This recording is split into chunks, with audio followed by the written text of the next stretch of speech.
Hey guys, Kim here.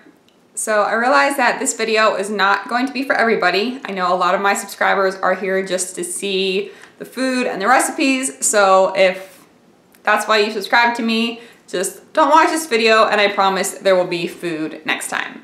But after doing my eating disorder story, I got a lot of great feedback, a lot of people that could relate to my story and that wanted to hear more about the subject. So that's what I'm going to do. As this title suggests, these are going to be my tips for early on in recovery. And what I mean when I say recovery is that you have decided now that you want to get help, you want to get better, sick of being sick, and you've decided to start your recovery journey.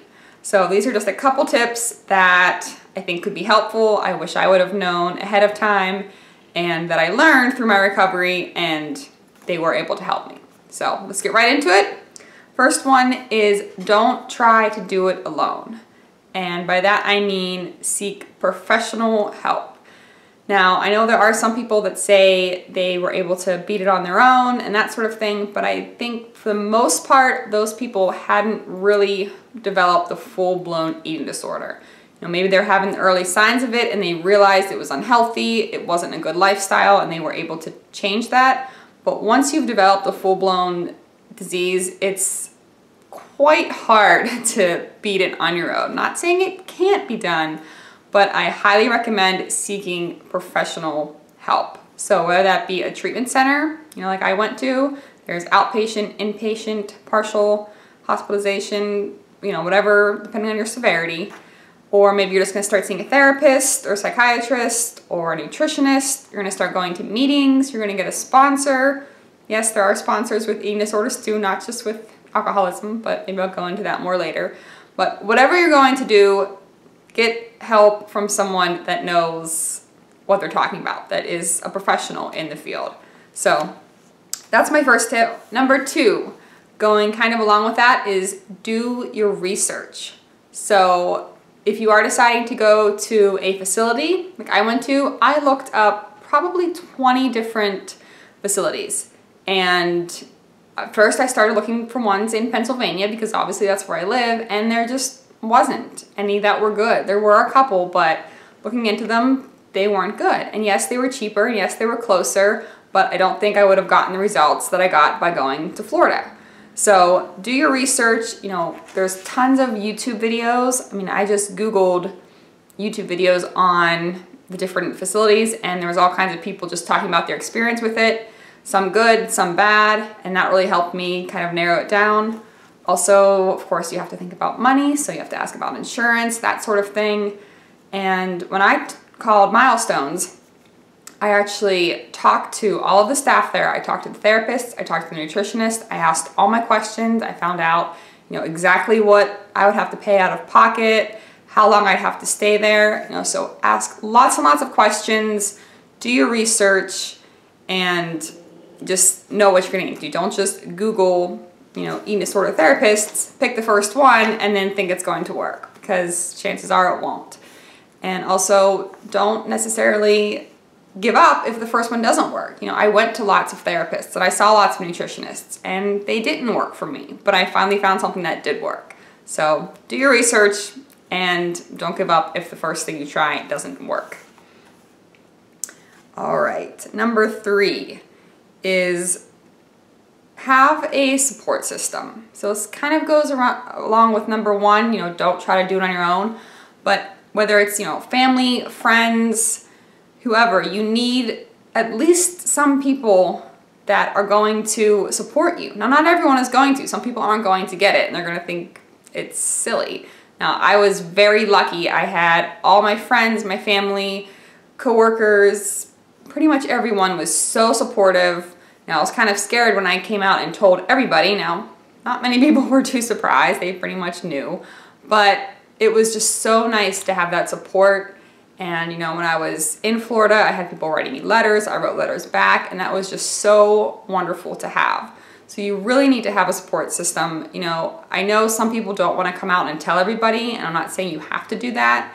Now, especially maybe if you work in an office or something and you don't want everyone to know your personal business, that's fine. But tell your friends, tell your family, don't try to hide it, be open about it, because you're going to need that support. And it's going to be really helpful. So, I mean, it was great for me. Like I said, I had my husband and just everyone supporting me, and it really made it a lot easier. And also going along with that, if you can, find one person that you can talk to anything about.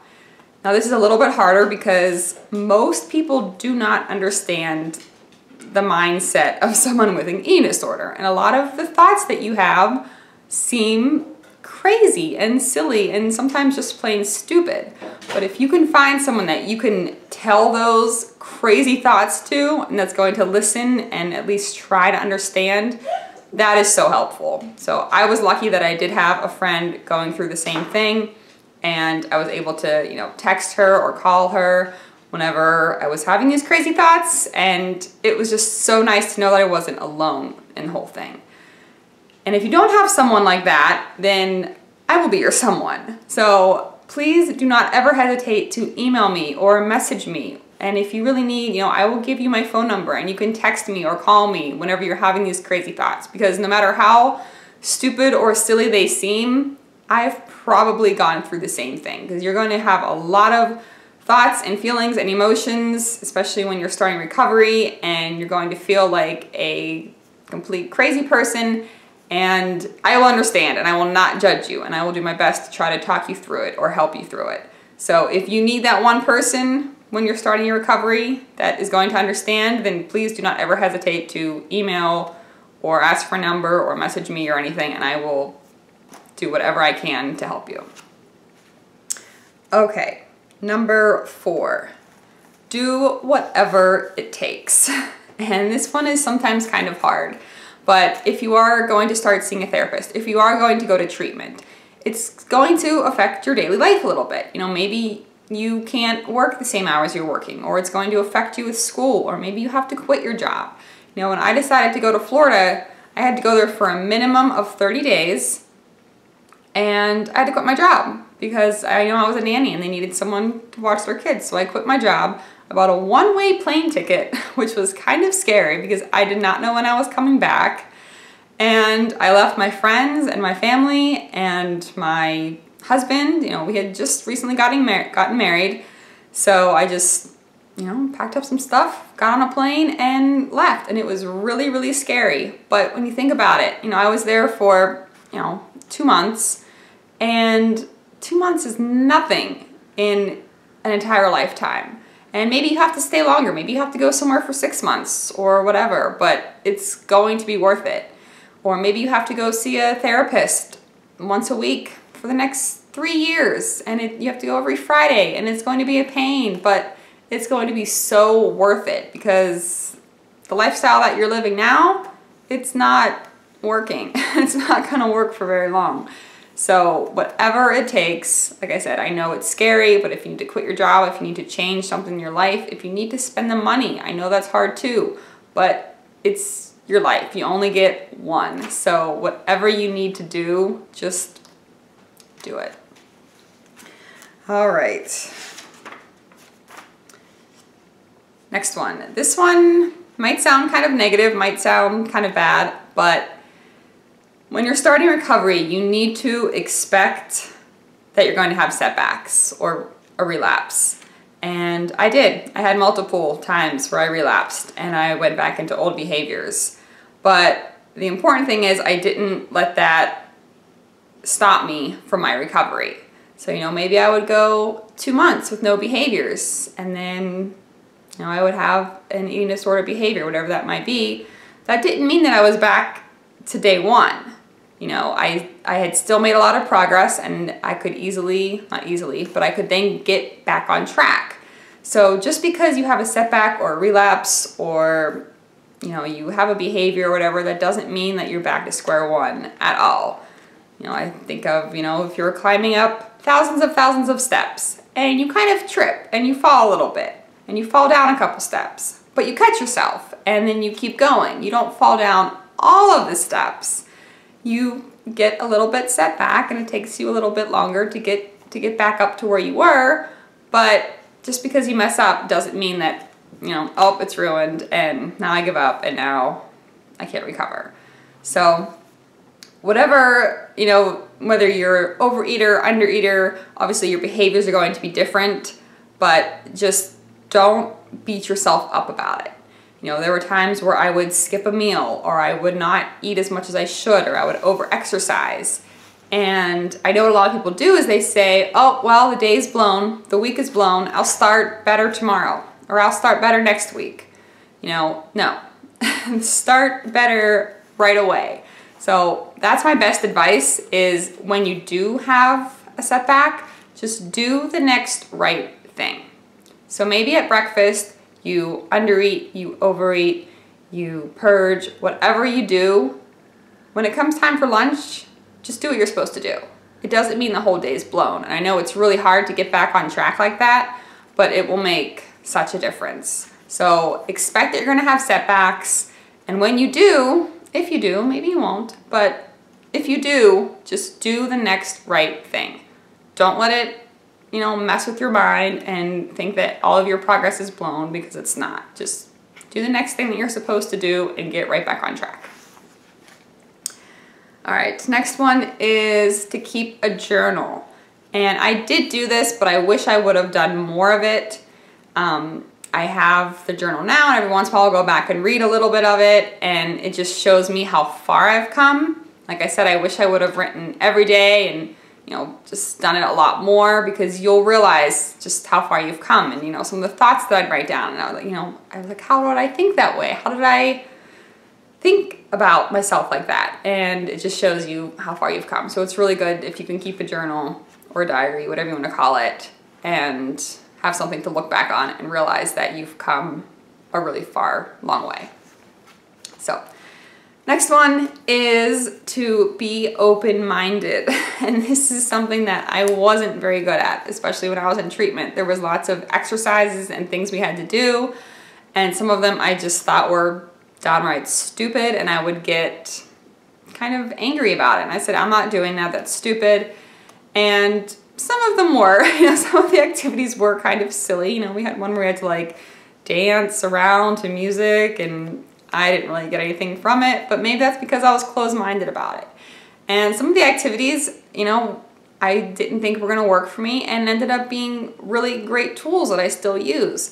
I remember one time we had these coloring books. Actually, I think I still have one here. Let me show you real quick. I actually went out and bought one. That's how much I liked the activity. So it was just like random, I don't know if you can see those, pictures. It's like an adult coloring book, and you would just sit there and color. And the whole thing of it was you can't simultaneously think of two things at once. Sometimes you think like you have all these thoughts going on in your mind at once, but you can't really think of two things at the same exact time.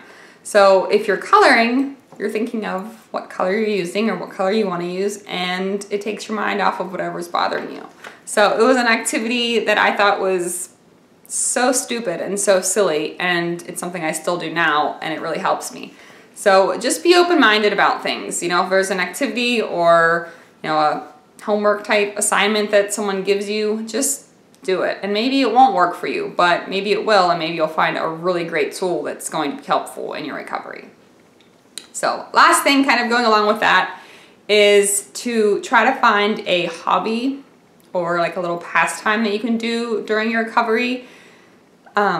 This is especially important, at least for me, like after mealtime. When my calories and meal plans were getting increased, you know, it would be after lunchtime, and I would feel very, very full, and I would not like that feeling, and I would need something to take my mind off of that. So I took up crocheting, which I still do sometimes. I'm actually working on a baby blanket, and it was just something that after lunch, I would get out my yarn and stuff, and I would just, you know, crochet for 20 minutes, and it was something to take my mind off of feeling full and feeling uncomfortable, and then by the time I was done, you know, my body had digested a bit and I felt better. So whether it's something like that, or maybe you know, try the coloring thing. You know, after meals, you color for a little bit. And I know I keep referring to it as, you know, I was obviously the undereater, but same thing, you know, it's all the same. If you're an overeater, same thing. You eat your meal, you still want to eat more, but, you know, you go do your hobby instead. It takes your mind off of that. So maybe it's just going for walks, or the coloring, or knitting, crocheting, Maybe you write in your journal. Maybe you start a blog or a YouTube channel. Maybe, you know, no one watches it, but you do it for yourself, and you just need something that you can do to take your mind off of things whenever you get those crazy thoughts or those urges to act out with negative behaviors. So that is kind of all my tips. I hope they're somewhat helpful to someone.